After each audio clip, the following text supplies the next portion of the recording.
Pendant, pendant très longtemps, j'étais complètement perdu à côté de la plaque, à l'ouest. Pendant des années, des dizaines d'années, jusqu'à en fait récemment. Euh, je me prenais pour... Je me prenais pour Xavier. Je me prenais pour Xavier. Du coup, je vivais dans un monde un petit peu barjot, quoi. Un petit peu, beaucoup.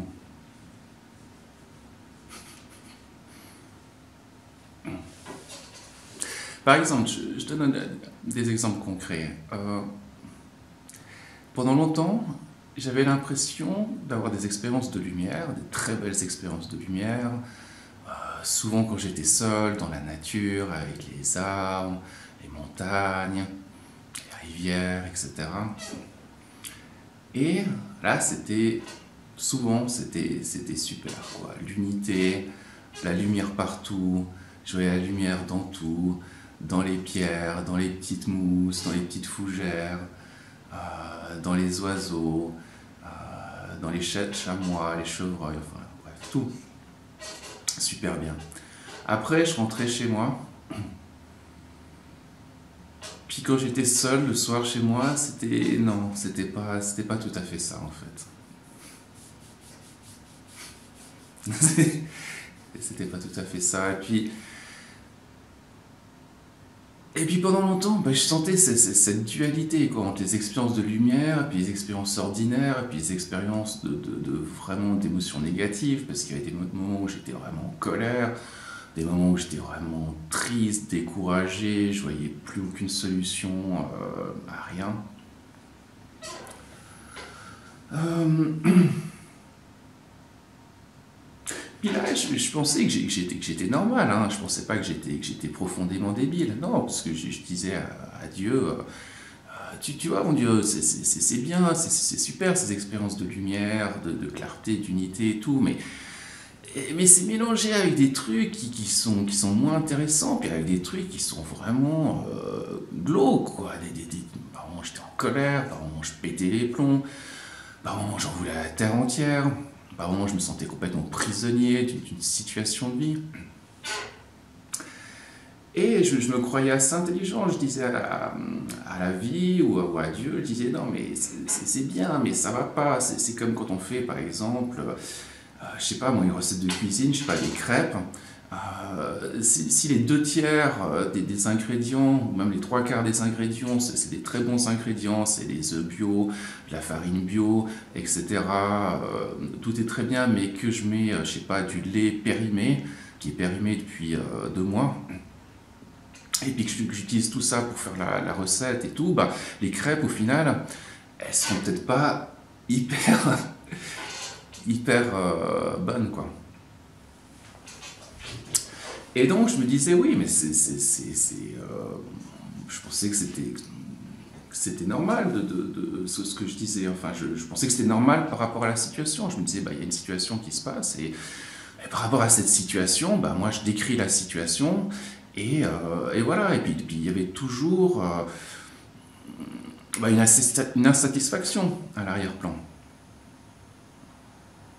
Sauf dans les moments vraiment où la lumière était intense et tout, mais sinon toujours cette insatisfaction euh, de sentir cette dualité entre les expériences de lumière, les expériences ordinaires et les expériences chiantes. Tout le temps il y avait cette dualité. J'avais une amie avec qui j'avais parlé il y a quelques temps. Et elle m'avait dit, oui, tu sais, Xavier, moi je peux dire oui à la lumière à 80%, ou je peux la laisser rentrer, enfin je peux la laisser rentrer en moi, la laisser me pénétrer à 80% ou à 90%, mais je peux pas le faire à 100%, quoi, parce que sinon j'explose, ou j'implose, ou je me désintègre, ou je m'évanouis, enfin ce genre de truc, quoi. Et bon, pourquoi pas? Pourquoi pas, je veux dire,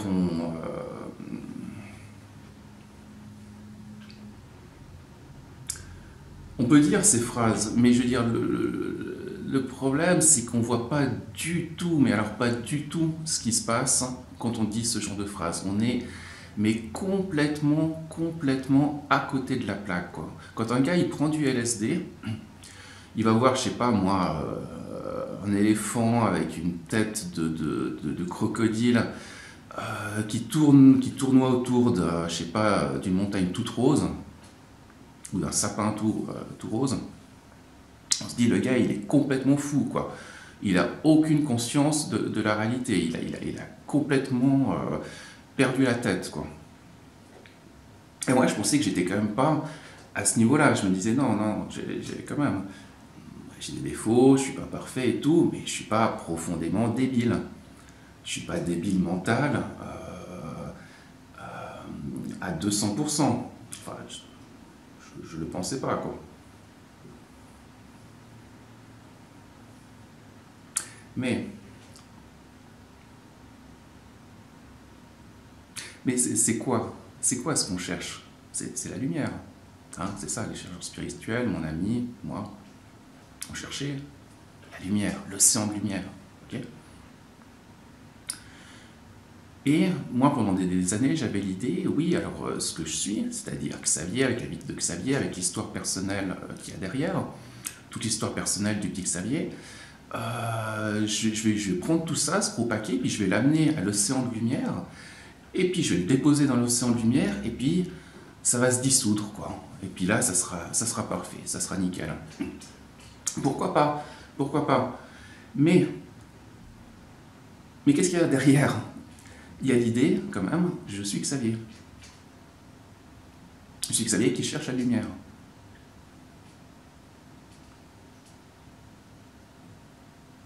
Mais on ne peut pas chercher la lumière sans l'être. C'est juste impossible. La lumière dont on parle, elle précède tout ce qui apparaît dans la manifestation, tout ce qui apparaît dans la création, tout ce qui apparaît dans le temps. Elle est avant. Comment avoir juste une compréhension réelle de ce qu'est la lumière sans l'être? Non, c'est pas possible.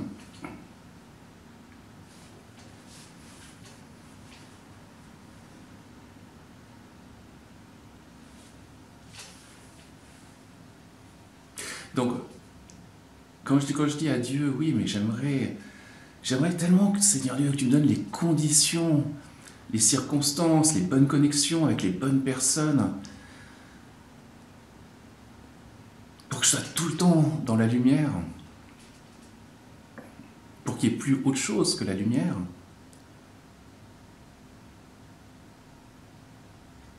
C'est qui parle? C'est quoi qui parle?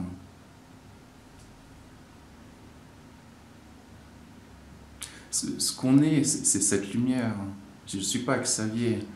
La personne qui entend ce message ne s'appelle pas un tel.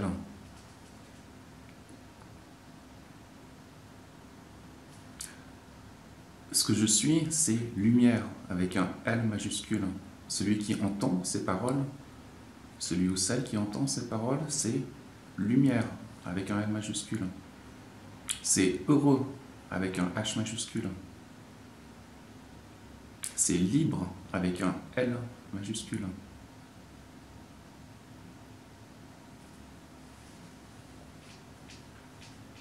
Alors quand je me lève le matin et que je me prends pour Xavier, c'est-à-dire un gars qui est fabriqué par une histoire personnelle, par une histoire de vie, par des conditionnements,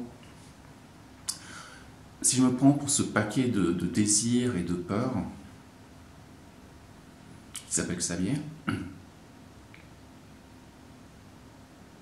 et qu'à partir de là, je dis à Dieu ou à la vie ou à la réalité, oui, ce que j'aimerais, c'est arriver à la lumière, à être tout le temps dans la lumière, à être complètement uni avec la lumière, à fusionner avec la lumière, à n'avoir plus aucune dualité, à ce qu'il n'y ait plus aucune dualité entre moi et la lumière.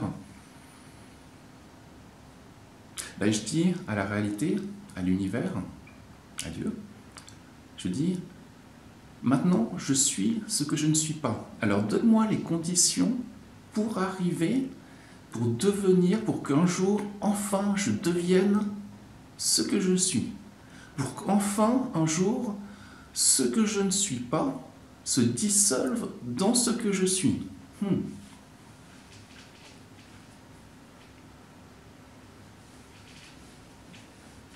Mais c'est taré, quoi. C'est comme si j'avais une demande très forte en moi qui m'habitait depuis des années, et cette demande, c'est j'aimerais tellement, tellement que la couleur rouge devienne la couleur rouge. Et alors là, ma vie, elle serait géniale, vraiment géniale, quoi. Non mais Seigneur Dieu, s'il te plaît, donne-moi les bons contacts, les bonnes connexions, les bonnes relations avec les bonnes personnes au bon moment, pour qu'enfin, un jour, la couleur rouge devienne rouge. Ouais. Ouais.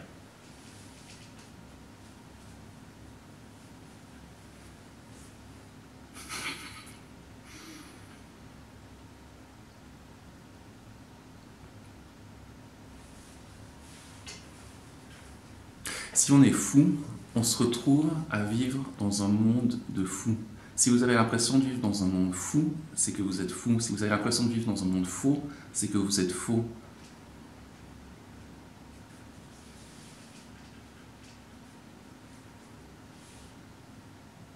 La vie, elle est intrinsèquement bonne, joyeuse, bienveillante, amour. La vie, c'est amour avec un A majuscule. La réalité, c'est amour avec un A majuscule.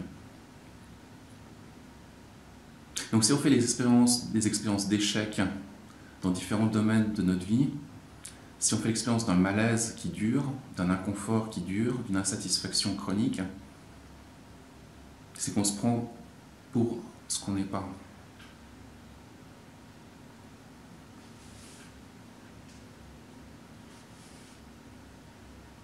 Je ne dis pas qu'il faut faire l'expérience de la lumière 24 heures sur 24.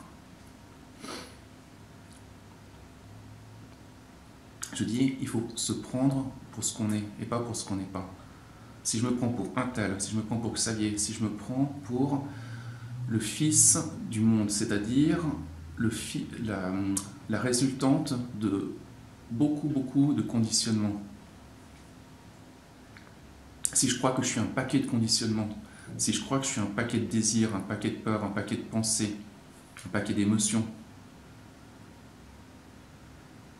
quoi que je fasse à partir de là, ça ne va pas marcher. Ça peut marcher un peu, mais ça ne va pas marcher sur le long terme. Ça ne va pas résoudre dans la profondeur les choses.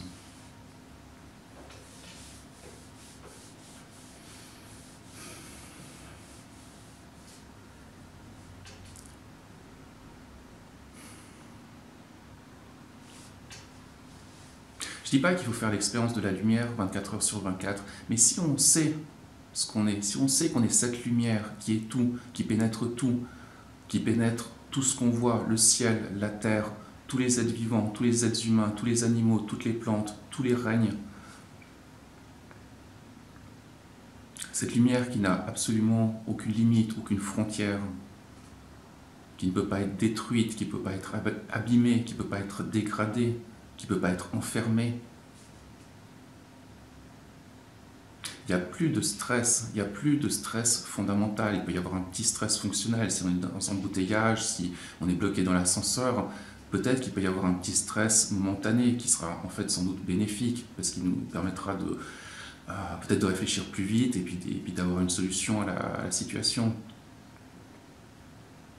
Mais la tension intérieure, le stress intérieur, c'est cette tension qui se manifeste dès qu'on se réveille le matin, ce stress qui apparaît dès qu'on se réveille le matin. Ça disparaît. Ça disparaît quand on se rappelle qu'on n'est pas quelqu'un.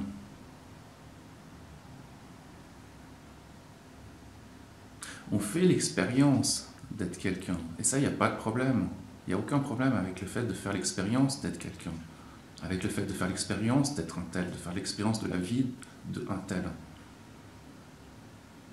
Il n'y a pas de problème si on sait ce qu'on est, si on sait qu'on est la lumière divine, la lumière incréée, la lumière qui est la substance de la joie, la substance de l'amour.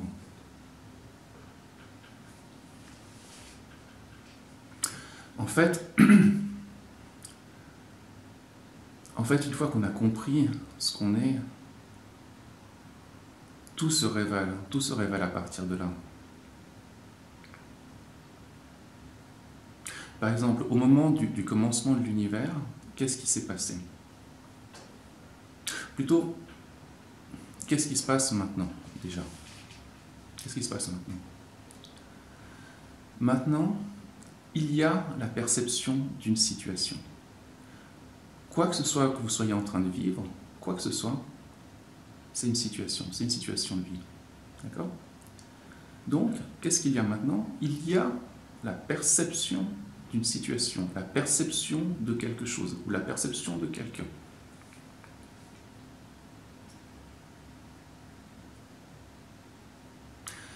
Le grand malheur de l'humanité actuelle, c'est que l'humanité actuelle voit situation, mais ne voit pas il y a, et ne voit pas perception.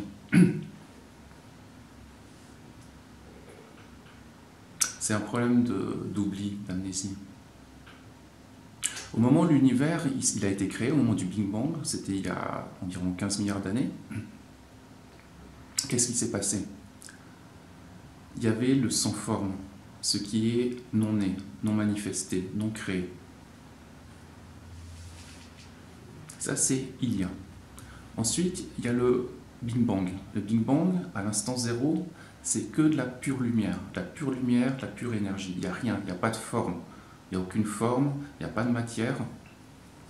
Il n'y a évidemment aucune étoile, aucune constellation, etc. Au moment du Big Bang, juste de la pure lumière. Ça, c'est perception. Il y a, c'est le pur espace incréé hors du temps. Perception, pure lumière. Ensuite apparaît les planètes, les systèmes solaires, les étoiles, tout ça. Et puis la planète Terre, et puis toi, et puis moi, et puis tout le monde. Mais ça, on le retrouve aussi le matin. Quand on est dans le sommeil profond, c'est il y a. On est hors du temps. On n'est pas dans le temps. Au premier instant de conscience, je dis bien au tout premier instant de conscience, pas à la première pensée, au premier instant de conscience, quand on se réveille, c'est bam, pure lumière, pure perception. Mais les gens ne reconnaissent pas. Donc ça dure un millionième de seconde et puis paf, c'est pas reconnu.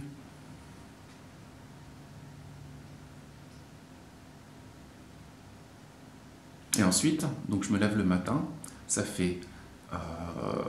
je passe du sans forme à la pure perception qui est pure lumière, mais j'oublie et je me retrouve un tel dans une situation. Même truc, quand on grandit, quand on a entre 0 et 2 ans, ou entre 0 et 3 ans,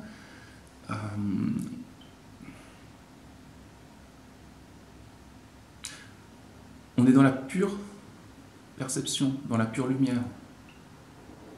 Juste avant notre naissance, c'est-à-dire juste avant le moment où l'âme s'incarne dans l'union entre le spermatozoïde et l'ovule,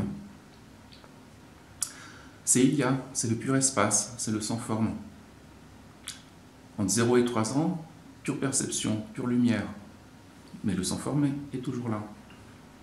Entre 3 et 7 ans, commence à apparaître le monde, commence à apparaître moi, un tel. Moi, en tant que corps séparé. Ok ?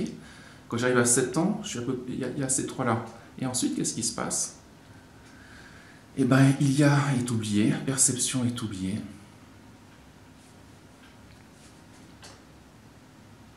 Et il reste moi dans le monde. Et là, on est mal barré.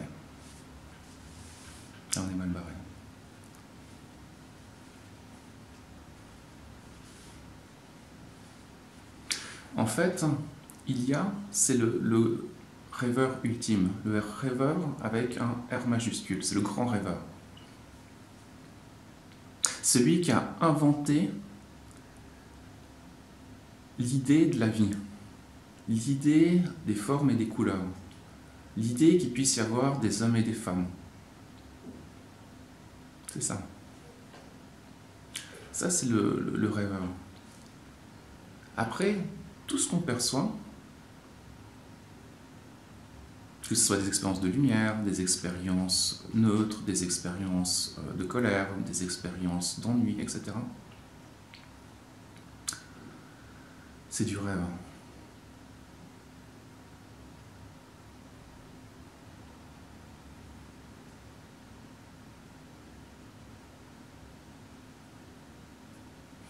Après, quand j'oublie que je suis le grand rêveur et que j'oublie que tout ce que je vois et tout ce que je perçois, c'est que du rêve à perte de vue. Tous les gens que je connais, c'est du rêve. Tous les lieux où j'ai été dans ma vie, c'est du rêve. Il n'y a qu'une seule substance qui existe, c'est la lumière de rêve. Ce qui parle maintenant, c'est la lumière de rêve. Ce qui entend, c'est la lumière de rêve. L'espace, les couleurs, tout ce qu'on peut percevoir, c'est la lumière de rêve.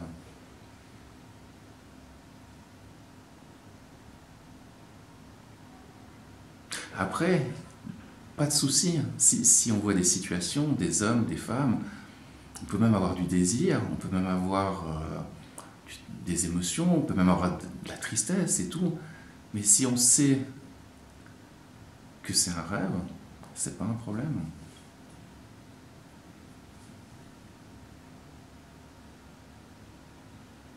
Tout ce qui apparaît dans le rêve est non problématique. Que ça soit beau ou laid, ami ou ennemi. Si on m'attaque en rêve, c'est pas grave. Si je suis amoureux en rêve et puis que je me sépare en rêve, c'est pas grave. Il n'y a pas de problème.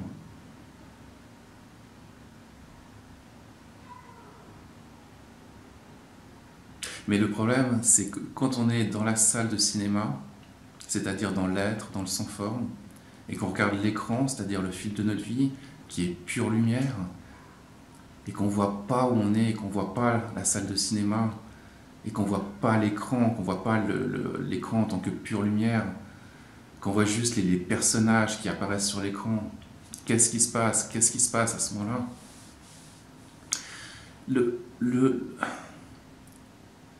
L'espace pur, qui est le sans-forme pur, qui est le rêveur avec un R majuscule,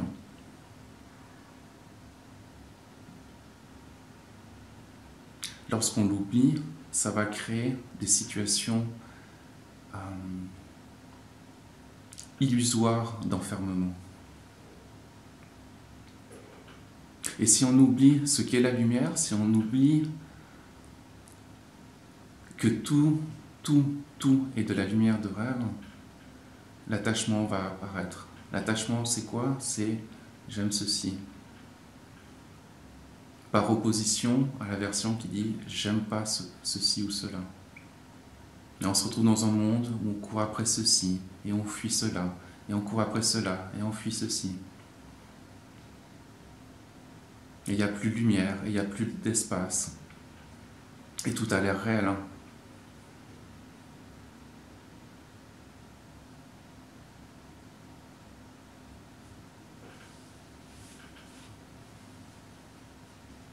Et quoi qu'on fasse là-dedans, on ne peut pas être heureux.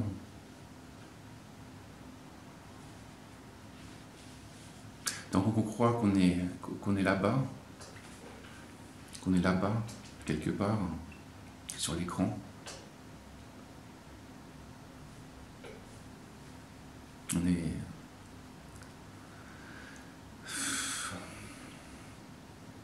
On peut avoir des expériences sympas, mais ce qu'on cherche vraiment, on ne l'aura pas. Ce qu'on cherche vraiment, c'est la félicité. C'est se lever le matin et puis péter de joie sans savoir pourquoi. Aller prendre sa douche et puis avoir le méga sourire, quoi, être à la limite d'exploser de joie, quoi. Alors qu'il n'y a rien, on est juste tout seul dans notre douche et puis il n'y a rien de spécial, quoi.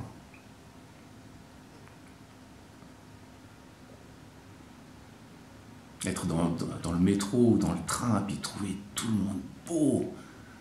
Ils sont là, c'est sur leur iPhone, en train de pianoter, ils ont l'air